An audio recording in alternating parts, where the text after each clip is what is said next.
ये क्या इशू क्या है इनका? जी इनकी ये नंबर कैंसिल हो चुका है, इसका मतलब? नंबर तब्दील होना है।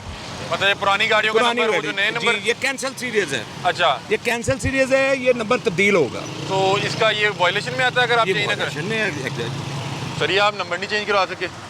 गवर्नमेंट ने अमेरिका गए हुए थे? कर दी होगी। अच्छा, ये नंबर इनका काम था ऑफिस आते, अपना नंबर, अपनी डॉक्यूमेंट लेके आते और हमें अप्लाई करते हैं कि जी मेरा नंबर, मैंने मुझे पता चला जी कैंसिल सीरीज हो गई है, ये तो कब मुझे से नया cancel नंबर हुआ? कब से कैंसिल हुआ? मैं ये हो गए जी 20 साल इसको। 20 साल कैंसिल हुए हो गए।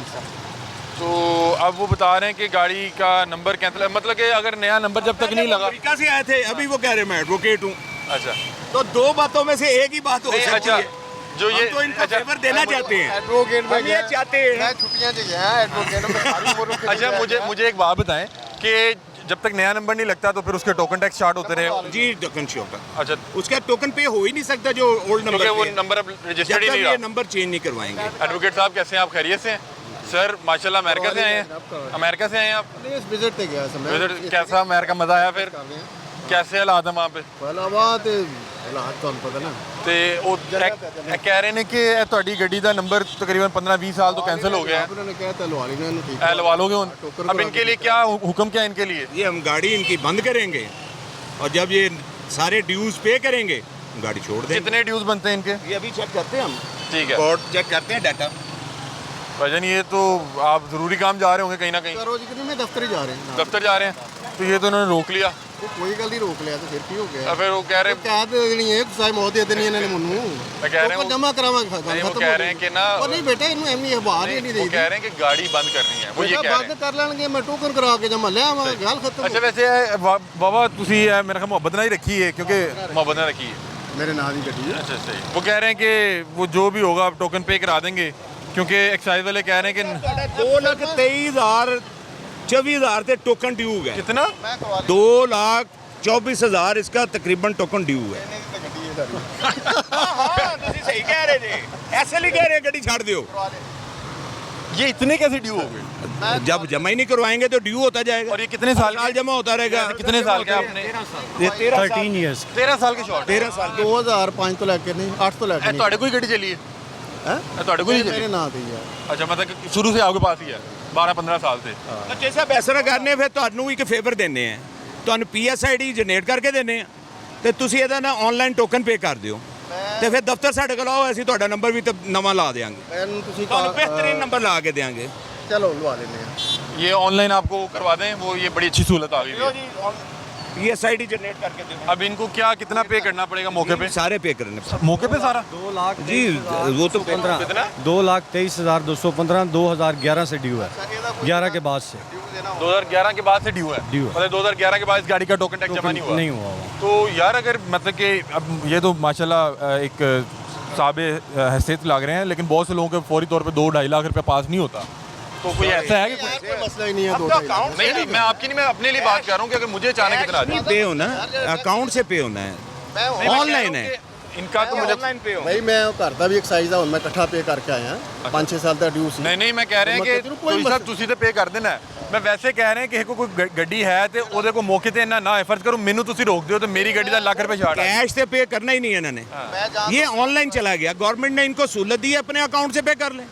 मैं कह रहा हूँ कि अगर किसी के पास नहीं होता, मेरी गाड़ी आप रोकते हैं और उसका 10 साल का शॉर्ट है और उसके पैसे ज़्यादा बन जाते हैं, ये तो पे कर रहे हैं। उस सूरत में ये होता है कि हम लोग कोई भी जो डॉक्यूमेंट है ना गाड़ी का, जैसे उसकी रजिस्ट्रेशन बुक है, स्मार्ट कार्ड है, बंदे का CNIC है या उसका ड्राइविंग लाइसेंस है, वो फिर हम उसको डिटेन करते हैं और उसको वार्निंग स्लिप जारी कर देते हैं। ठीक है, ताकि वो जिस तरह से एक चालान होता है कि आप कोई उसका डॉक्यूमेंट रख लेते हैं, बिल्कुल वैसे डॉक्यूमेंट रख के उसको हम लोग एक स्लिप जारी कर देते हैं ऑफिशियल एक्साइज की, और उनको टाइम ड्यूरेशन दे देते हैं कि आपने 1 वीक के अंदर पे करके ये अपना डॉक्यूमेंट आगे वापस ले जाना है। ये गवर्नमेंट ने वेव ऑफ करता है, क्या कह रहे हैं? जुर्माना गवर्नमेंट ने वेव ऑफ कर ਦਿੱਤਾ ਹੈ ਤੁਹਾਡੀ ਸਹੂਲਤ ਵਾਸਤੇ। ਹੁਣ ਤੁਸੀਂ ਆਰਾਮ ਨਾਲ ਸਿਰਫ ਟੋਕਨ ਜਮ੍ਹਾਂ ਕਰਵਾਉਣਾ ਮੁੰਡਾ ਭਜੋ ਨਾਲ ਉੱਥੇ ਦਫ਼ਤਰ ਤੇ ਮੈਂ ਉੱਥੋਂ ਆਨਲਾਈਨ ਕਰਵਾ ਹੈ। ਸਭ ਮੁੰਡੇ ਨੂੰ ਫੋਨ ਕਰੋ, ਉਹਨੂੰ ਕੋਈ ਯਾਰ ਅਕਾਊਂਟ ਦੇ ਜੋ ਪੈਸੇ ਜ਼ਰਾ ਪੇ ਕਰੀ।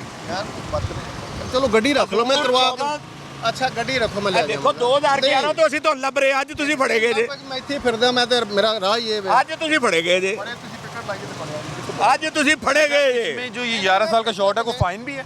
पिछले महीने में अपने नहीं जुर्माना कोई नहीं, जुर्माना कोई नहीं है? जुर्माना गवर्नमेंट ने वेव ऑफ कर दिया। ये सहूलत दी है लोगों को कि आप बगैर जुर्माने के टोकन टैक्स पे कर लें। अच्छा, ये जो हमारे भाई हैं सर, आपने अपना इसमें ग्रामी क्या बताया? चौधरी नीलाश एडवोकेट। चौधरी नीलाश एडवोकेट। चौधरी साहब जो हैं वो बता रहे हैं कि मोबाइल की ऐप पे शायद उन्हें वो PSID के थ्रू उस तरह से नहीं बहुत ज़्यादा पता। किसी अकाउंटेंट को, किसी ऑफिस बॉय को, किसी मैनेजर को, मैं चले फाइल कर लेना नहीं आप ये बंद कर लो। चौधरी साहब नाराज़ हो गए हैं। छड़ जो सन तो कोई इतराज़ नहीं का। अब ये नाज़रीन एक बड़ी खूबसूरत ये पिजारो कहते हैं जिसको, पिजारो जी, पिजारो, मिस्टर बिशी पिजारो है और 2011 से बता रहे हैं इसके टैक्स शॉर्ट हैं। और इसके टैक्स शॉर्ट होने की वजह यह है कि इन्होंने इस नंबर को इसका रिन्यूअल नहीं करवाया, नंबर ये जो है सस्पेंड हो चुके हुए हैं। और उसके बाद अगर नंबर सस्पेंड हो चुका हुआ है तो ਇਹ ਜਿਹੜੀਆਂ ਨੇ ਬੇਇੱਜ਼ਤੀਆਂ ਇਹ ਬੰਦ ਕਰੋ। ਤੁਸੀਂ ਨੋਟਿਸ ਭੇਜੋ, ਬੰਦਾ ਕਰਵਾ ਦਿੰਦਾ। ਇਹ ਕੀ ਇਹ ਡਰਾਮਾ ਬਣਾਇਆ ਇਹਨਾਂ ये ਨੇ। बिल्कुल ठीक बात कर रहे ਇਹਨਾਂ हैं। ਦੇ ਕੋਲ ਵੀ ਕੋਈ ਚੀਜ਼ ਨਹੀਂ ਹੈ। ਗੱਲ ਸੁਣੋ ਨਾ, ਇਹਨਾਂ ਨੂੰ ਹੋਰ ਕੋਈ ਕੰਮ ਨਹੀਂ ਹੈਗਾ ਸਵਾਏ ਲੋਕਾਂ ਨੂੰ ਬੇਇੱਜ਼ਤ ਕਰਨ ਦੇ। नहीं हम आपकी बेइज्जती नहीं कर रहे। ਹੋਰ ਕੀ ਕਰ ਰਹੇ हम ਹੋ? आपसे कह रहे हैं कि ये देखें कि हम भाई तो छोड़ आपको दे यार। दरख्वास्त दे रहे हैं, हम तो इनसे दरख्वास्त कर रहे हैं कि चौधरी साहब को नहीं, टाइम दे दें। ਇਹ ਬੇਇੱਜ਼ਤੀ ਦਾ ਮਾਮਲਾ ਨਾ, ਵੀਡੀਓ ਬਣ ਰਹੀ ਹੈ, ਸਾਰਾ ਚੱਲ ਰਹੀ ਹੈ, ਸਾਰਾ ਹਾਈ ਕੋਰਟ ਵੇਖੇਗਾ, ਸਾਰੀ ਸੁਪਰੀਮ ਕੋਰਟ ਵੇਖੇਗਾ। ਚੌਧਰੀ ਫਸਿਆ ਹੋਇਆ ਵੀ। मैं तो कह रहे हैं जो आपके पैसे जमा कराने चाहिए, आज भी कराने, कल भी पैसे जमा कराने। करवा रहे हैं। और ये हमने लास्ट में आपसे दरख्वास्त की थी कि बहुत से लोग ये कहते हैं कि हमें घर में जिस तरह बिल आता है, अगर ये टोकन टैक्स भी आ जाए तो हमें रोड में 1,30,000 बिल आ रहा है बिजली ये भी कार आ जाए तो ऐसी स्कूल जमा करा दिए, रोड पे रोकना। देखो बहुत सारे PTCL का आपको ऑनलाइन आता है।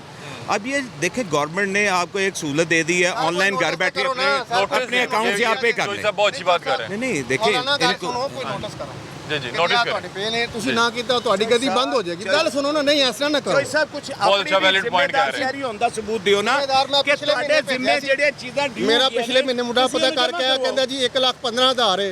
ਠੀਕ ਹੈ, ਹੁਣ ਤੁਸੀਂ ਕਹਿੰਦੇ 2.5 ਲੱਖ ਹੈ। ਤੁਸੀਂ ਅਮਰੀਕਾ ਜਾਂਦੇ ਹੋ, ਉੱਥੇ 에ਅਰਪੋਰਟ ਤੇ ਉਤਰਦੇ ਹੀ ਤੁਸੀਂ ਲੱਭਦੇ ਹੋ ਕਿ ਯਾਰ ਇੱਥੇ ਕੀ ਕਵਾਨੀ ਨੇ ਗਏ ਨੇ, ਉਹਦੇ ਮੁਤਾਬਕ ਮੈਂ ਤੇ ਆਪਣਾ ਰਵਾਂ ਪੁਰਾਣੀ ਸੀ, ਸਾਡੀਆਂ ਛੁੱਟੀਆਂ ਸਨ। ਮੈਂ ਛੁੱਟੀਆਂ ਤੋਂ ਬੜੀ ਸਹੂਲਤ ਵਾਲੀ ਛੁੱਟੀਆਂ ਤੋਂ ਮੁਹਤਰਮ ਪਹਿਲਾਂ ਮੈਂ ਮੁੰਡਾ ਭੇਜਿਆ, ਉਹਨੇ ਕਿਹਾ ਜੀ 1,15,000। ਮੈਂ ਕਿਹਾ ਯਾਰ ਮੈਂ ਆਣਾ ਤੈਨੂੰ ਕਰਾਓ।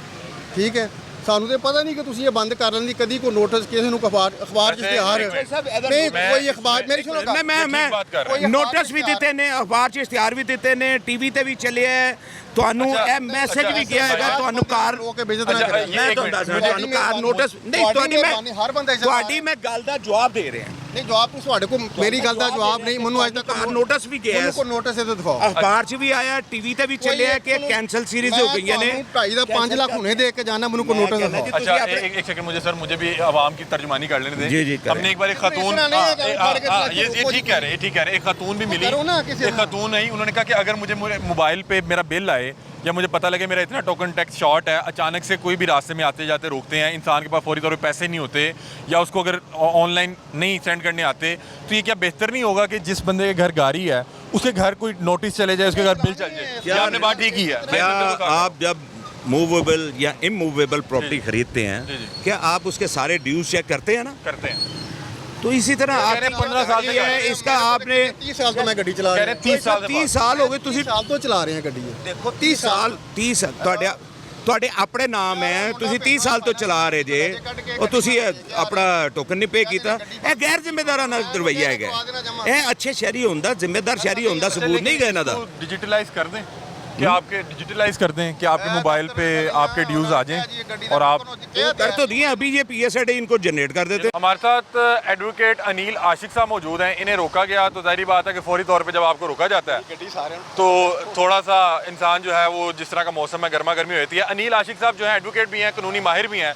इन्होंने एक बड़ा अच्छा पॉइंट कहा कि अगर मुझे यही बिल घर आ जाता, मेरे लिए टोकन टैक्स देना मसला नहीं है और ये मेरी जिम्मेदारी है कि मैंने रियासत को ये टैक्स देना है, लेकिन अगर ये घर आ जाता तो मुझे किसी भी मसले से मतलब कि मैं बच जाता, मैं पता नहीं किस काम जा रहा हूँ। उस हवाले से अनिल आशिक साहब जो है इनसे मजीद गुफ्तगू करते हैं।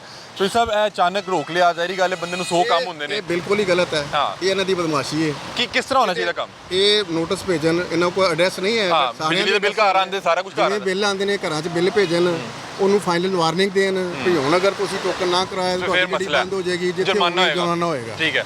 ਠੀਕ ਹੈ, ਹਰ ਬੰਦਾ ਜਿਹੜਾ ਅਸੀਂ ਕਰਾਉਂਦੇ ਨਹੀਂ, ਮੀਟਰ ਜਮ੍ਹਾਂ ਕਰਾਉਂਦੇ ਆ ਨਾ, ਸਾਰਾ ਕੁਝ ਕਰਾ ਰਹੇ ਉਹਦੇ ਤੇ ਲਿਖਿਆ ਹੁੰਦਾ ਹੈ 1-2 ਮਹੀਨਿਆਂ ਦਾ ਬਿੱਲ ਨਾ ਆਏ ਤੇ ਡਿਸਕਨੈਕਸ਼ਨ ਹੋ ਜਾਏਗੀ। ਠੀਕ ਹੈ, ਹਰ ਟਾਈਮ ਨਾਲ ਜਮ੍ਹਾਂ ਕਰਾਈਦਾ, ਹਰ ਬੰਦਾ ਟਾਈਮ ਨਾਲ ਜਮ੍ਹਾਂ ਕਰਵਾਉਂਦਾ। ਠੀਕ ਹੈ, ਇਸੇ ਤਰ੍ਹਾਂ ਹੀ ਇਹ ਸੁੱਤੇ ਰਹਿੰਦੇ ਨੇ 20 ਸਾਲ, ਕਹਿੰਦੇ ਨੇ 20 ਸਾਲ ਤੋਂ नहीं है जी, 13 साल तो नहीं है जी, 5 साल तो नहीं है। ये सुते सन, यानी कि ये कह रहे हैं कि अगर मैंने जमा नहीं कराया तो ये क्या सोए हुए थे, ये उस टाइम मुझे कहते। महकमा काहदे वास्ते है? ठीक है, ਠੀਕ ਹੈ 1,15,00,000 ਟੋਕਨ ਟੈਕਸ ਕਹਿੰਦੇ 2.5 ਲੱਖ ਦਿਓ 2.5 ਲੱਖ ਹੁਣ ਤੁਹਾਡਾ ਕਹਿ ਰਹੇ ਨੇ ਹਾਂ। ਤੁਹਾਡੇ ਵਾਸਤੇ ਜਮ੍ਹਾਂ ਕਰਾਉਣ ਦਾ ਮਸਲਾ ਨਹੀਂ ਹੈ ਕੋਈ ਨਹੀਂ, ਮੈਂ ਤਾਂ ਲੇਕਿਨ 10 ਲੱਖ ਤੁਸੀਂ ਕਹਿ ਰਹੇ ਹੋ ਕਿ ਮੈਂ ਪਤਾ ਨਹੀਂ ਕਿਹੜੇ ਕੰਮ ਹੋ ਸਕਣਾ ਹੈ फैमिली नाल हो सकती है किसी ਜ਼ਰੂਰੀ ਕੰਮ ਜਾ ਰਿਹਾ ਹੋ सकना है अचानक रोके ਇਹ ਗਲਤ ਹੈ, ਇਹ ਗਲਤ ਹੈ। अच्छा मुझे ये बताएं कि ये तो आप समझते हैं क्योंकि आप खुद कानूनी माहिर हैं कि ये रियासत का हक है कि अगर गाड़ी चल रही है तो उसका जो टोकन टैक्स है जो वो पाबंद है ना वो जमा करवाने करवाना के। है। अगर नहीं करवाते तो इनका हक नहीं लेकिन है। आप- ये किस चीज़ की तनख्वाही लेते हैं, किस बस डिपार्टमेंट ने इन्नी पर्क्स एंड प्रिविलेज क्यों दित्तियां जांदियां ने? सड़क पे आप दरख्वास्त ये कर रहे हैं इन्हें कि दफ्तर मिले हैं ना, वहाँ से बैठे भेजें। आप ये दरख्वास्त कर रहे हैं कि सिस्टम बेहतर करें सिस्टम बेहतर मोबाइल पे आपके आ जाए नोटिफिकेशन घर बिल आ जाए आओ बताओ कि ये डाका ना मारन सड़क पे खड़े होकर। चलें ये बहुत डाका है, शुक्रिया मैं समझ नहीं मेहरबानी डाका। मेहरबानी शुक्रिया बहुत अच्छे आदमी और कह रहे हैं कि मेरे लिए पे करना मसला नहीं है